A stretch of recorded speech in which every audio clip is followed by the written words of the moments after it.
அனைவருக்கும் இனிய காலை வணக்கம். நான் உங்கள் சமூக பற்றாளன் ஞானச்சித்தன். வானவிலுக்கு அழகு 7 வண்ணங்கள், அதுபோல மனிதனுக்கு அழகு மனதில் தோன்றும் நல்ல எண்ணங்கள். அதன் அடிப்படையில் நான் நாள்தோறும் நம்பிக்கை தத்துவத்தை வழங்கி வரேன். இப்போ நியூஸ் பேப்பர் படித்தாவோ டிவி பார்த்தாவோ நிறைய பேர் தற்கொலை செஞ்சுக்கிறதா நம்ம கேள்விப்படுறோம். இப்போ தற்கொலை எதனால் செஞ்சுக்கிறாங்க? தற்கொலை என்பது ஒரு மனிதனின் தனிப்பட்ட முடிவாக இருந்தாலும் அந்த தற்கொலையை தடுப்பதற்கு இந்த சமூகத்திற்கு பொறுப்பு இருக்குது. அதனால் நான் மட்டும் வெற்றி பெற்றால் போதாது, இந்த சமுதாயத்தில் வாழ்கின்ற இளைய தலைமுறை மாணவர்கள், இன்றைய இளைஞர்கள் வெற்றி பெற வேண்டும். இனிமேல் தற்கொலை இருக்கக்கூடாது, நடக்கக்கூடாது அப்படிங்கிறதுக்காக தான் நாள்தோறும் நம்பிக்கை தத்துவத்தை வழங்கி வரேன். இந்த நம்பிக்கை தத்துவம் எதற்கு அப்படின்னா, தொட்டனை தூரும் மணற்கேணி மாந்தருக்கு கற்றனை தூரும் அறிவு அப்படின்னு ஐயன் திருவள்ளுவர் சொன்னார் இல்லையா? அறிவு மட்டும் இல்லை, நம்ம படிக்க படிக்க நிறைய நம்மளுக்கு தன்னம்பிக்கை சார்ந்த எண்ணங்கள் தோன்றும். இப்போ பேசிக்கலி பள்ளி மற்றும் கல்லூரி பாடங்களில் வாழ்வில் சாதித்த சாதனையாளருடைய வாழ்க்கை பாடத்தை நம்ம பாடமாக வைக்கிறாங்க. இந்த பாடம் எதுக்கு அப்படின்னா, நம்ம மதிப்பெண் வாங்கிறதுக்காக கிடையாது. வாழ்க்கையில் அவங்க எப்படி நெருக்கடியான இடர்பாடான துன்பத்தை சந்தித்தாங்க, சோதனைகளை எப்படி சாதனையாக மாற்றினாங்க அப்படிங்கிறது தான். அந்த அவங்களுடைய வாழ்க்கை அனுபவத்தை நம்ம தெரிஞ்சுக்கணும் அப்படிங்கிற நோக்கத்துக்காக தான் பள்ளி மற்றும் கல்லூரி பாடங்களில் சாதனையோடைய வாழ்க்கையை பாடமாக வைக்கிறாங்க. நம்ம மதிப்பெண்ணுக்கு நம்ம மட்டும் நினச்சிக்கிறோம், அப்படி கிடையாது. இப்போ எல்லாருடைய வாழ்க்கையும் பாடமாக வரத்துக்கு வாய்ப்பில்லை. அதனால் வாழ்வில் சாதித்த சரித்திரம் படைத்த வரலாற்றில் வாழ்ந்து கொண்டு இருக்கும் எத்தனையோ சாதனையாளர்கள் இருக்கிறாங்க. அதனால் நீங்கள் இதுவரை அறியாத அந்த பேர் கூட நீங்கள் இது வரைக்கும் கேள்விப்பட்டிருக்க மாட்டீங்க.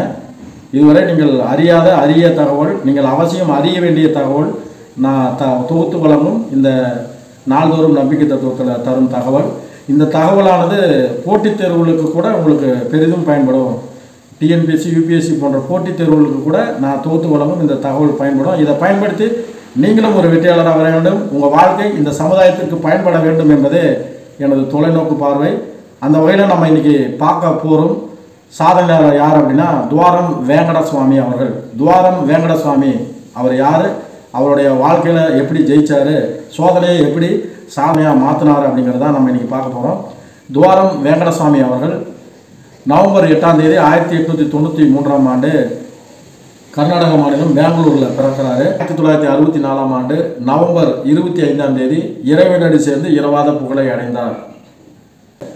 அவருடைய அப்பா மிலிட்ரி ஆஃபீஸர், அதனால் டிரான்ஸ்ஃபர் ஆகி விசாகப்பட்டினத்துக்கு வந்துடுறாங்க. பேசிக்கலி அவர் பூர்வீகம் அவங்களுக்கு ஆந்திரா. துவாரம் வேங்கடசாமி அவர்கள் இளம் வயதில் பள்ளிக்கு போகிறாரு. பள்ளிக்கு போனவுடனே அவர் கேலி கிண்டல் செய்கிறாங்க. அவங்களோட படிக்கிற சக மாணவர்கள் கேலி கிண்டல் செய்கிறாங்க.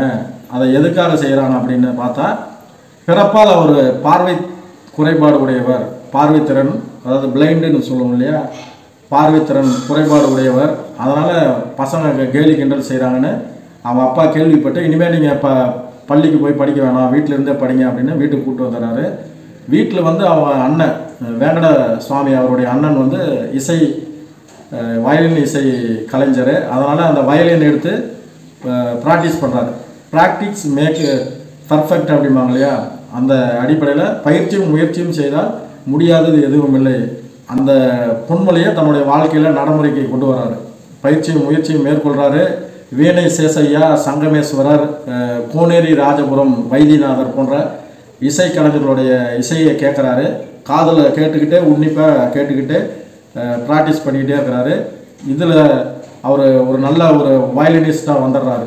அதாவது one of the most celebrated violinist in 20th century, 20ஆம் நூற்றாண்டின் மிகச்சிறந்த ஒரு வயலின் இசை கலைஞர் யார் அப்படின்னு பார்த்தா துவாரம் வேங்கடசாமி அவர்கள். இப்போ அவர் not only famous and டிஸ்டிங்க்டு violinist, அவர் நிறைய இசைத்துறையில் என்னென்ன இருக்கோ அத்தனை சாதனையும் செய்கிறாரு, அத்தனை அவார்டும் வாங்குறாரு. எப்படி கிரிக்கெட்டில் சச்சின் டெண்டுல்கரும் விராட் கோலியும் இருக்கிறாங்களா, அந்த மாதிரி இசையில் வயலினில் இவர் அத்தனை சாதனையும் செய்கிறாரு. நிறைய ப்ரெஸ்டீஜியஸ் அவார்டு நிறைய வாங்குறாரு. அதில் சங்கீத நாடக அகாடமி விருது 1953 வாங்குறாரு. 1957 பத்மஸ்ரீ விருது வாங்குறாரு. இப்போ இந்த சங்கீத நாடக அகாடமி விருதுக்கு இன்னொரு பேர் இருக்குது, அந்த அகாடமி புரஸ்கார் அப்படிங்கிறது தான் இன்னொரு பேர். இந்த சங்கீத நாடக அகாடமி விருது எந்த அமைப்பு தருது அப்படின்னா, National Academy of Music Dance and Drama, இது வந்து புதுடெல்லியில் இருக்குது. இந்தியாவில் இசை கலைஞர்கள் மட்டும் இல்லை, அனைத்து கலைத்துறையை சார்ந்தவர்களுக்கு தரும் மிகப்பெரிய விருது தான் இந்த சங்கீத நாடக அகாடமி விருது. அந்த விருதை இவர் வாங்குறாரு. இப்போ உலக புகழ்பெற்ற இசை கலைஞர்கள் ஒருவர் வந்து யெகூடி மெனுஹின் அப்படிங்கிறது. இந்த யெகூடி மெனுஹின் வந்து துவாரம் வேங்கடசாமி அவர்களை வந்து பாராட்டுறாரு. இவர் வந்து அமெரிக்க இசை கலைஞர் யெகூடி மெனுஹின். அவர் வந்து நம்ம இந்திய நாட்டை சேர்ந்த துவாரம் வேங்கடசாமி அவர்களுடைய இசையை பார்த்து வியக்கிறாரு, வாயார வாழ்த்துறாரு. அந்த அளவுக்கு உலக புகழ்பெற்ற இசை மேதையாக மாறுறாரு துவாரம் வேங்கடசாமி. இப்போ ஆரம்பத்தில் நான் சொன்னேன், பார்வை திறன் குறைபாடு உடையவர். அதாவது ஆரம்பத்தில் நம்மலாம் சொல்லுவோம் ஊனமுற்றோர்னு. இந்த ஊனமுற்றோர் அப்படிங்கிற வார்த்தையை மாற்றினவர் முத்தமிழறிஞர் டாக்டர் கலைஞர் அவர்கள். ஊனமுற்றோர் அப்படிங்கிற வார்த்தையை மாற்றுத்திறனாளின்னு கொண்டு வர்றாரு. விதவை அப்படிங்கிற வார்த்தையை கைம்பெண்ணு கொண்டு வர்றாரு. அதே மாதிரி அரவாணிகள் அப்படிங்கிற வார்த்தையை திரு நங்கைகள் அப்படின்னு கொண்டு வர்றாரு. இது எல்லாமே கலைஞருடைய சாதனைகளில் இதெல்லாம் வருது. அதனால் இப்போ இந்த பிறப்பால் பார்வை திறன் குறைபாடு உடையவர் பிளைண்ட் இவர் தன்னுடைய உழைப்பாலும் விடாமுயற்சியாலும் பயிற்சியாலும் உலக புகழ்பெற்ற இசைக்கலைஞராக வயலின் அப்படின்னாவே இவர் பேர் சொல்கிற அளவுக்கு உயர்ந்துறாரு. அதாவது வில்லுக்கு விஜயன், சொல்லுக்கு அகத்தியன், அந்த மாதிரி வயலினுக்கு வந்து துவாரம் வேங்கடசாமி அவர்கள். இவரை கௌரவிக்கிற வகையில் விசாகப்பட்டினத்தில் உள்ள ஆர்கே பீச்சில் இவருக்கு சிலை நிறுவியிருக்கிறாங்க.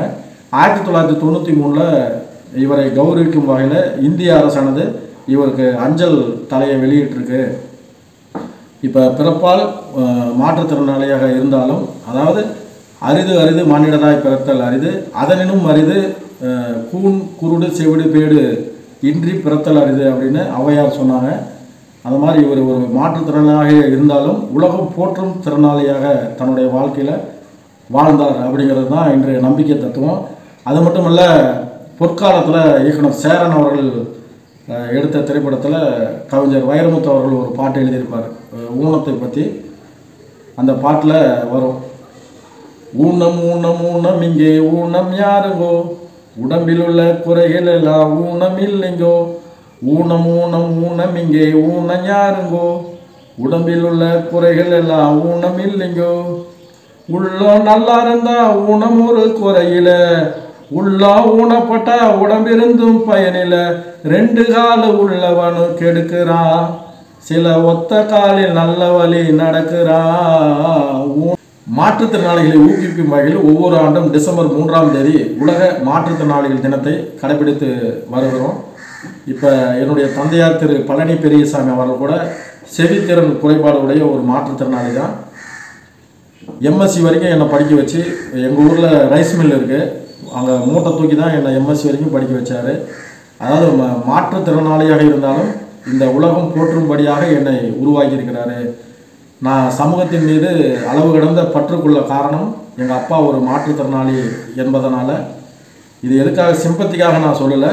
நிறைய பேர் கஷ்டப்படுறாங்க, அவங்களாம் கஷ்டப்படக்கூடாது, சமூக மாற்றம் நிகழணும், மாற்றுத்திறனாளிகள் கஷ்டப்படக்கூடாது, எல்லாருமே நல்லா இருக்கணும் அப்படிங்கிறது தான் என்னுடைய தொலைநோக்கு பார்வை. அதனால தான் சமூக பற்றாளன் கஷ்டப்படுற எல்லாருமே கஷ்டப்படக்கூடாதுன்னு நான் கஷ்டப்பட்டுட்டு இருக்கிறேன். இந்த சமூகம் என்னை வெறுத்தாலும் சமூகத்தின் மீது நான் அளவு கடந்த ஒரு பற்றுக்கொள்வதற்கு காரணம் என்னென்னா, என்னால் முடிந்த உதவிகளை நான் செய்யணும். வள்ளுவர் அப்படி நினச்சிருந்தா ஒரு திருக்குறள் கிடைச்சிருக்காது, ராஜராஜ சோழன் அப்படி ஒரு நினச்சிருந்தா ஒரு தஞ்சை பெரிய கோயில் நமக்கு கிடைச்சிருக்காது.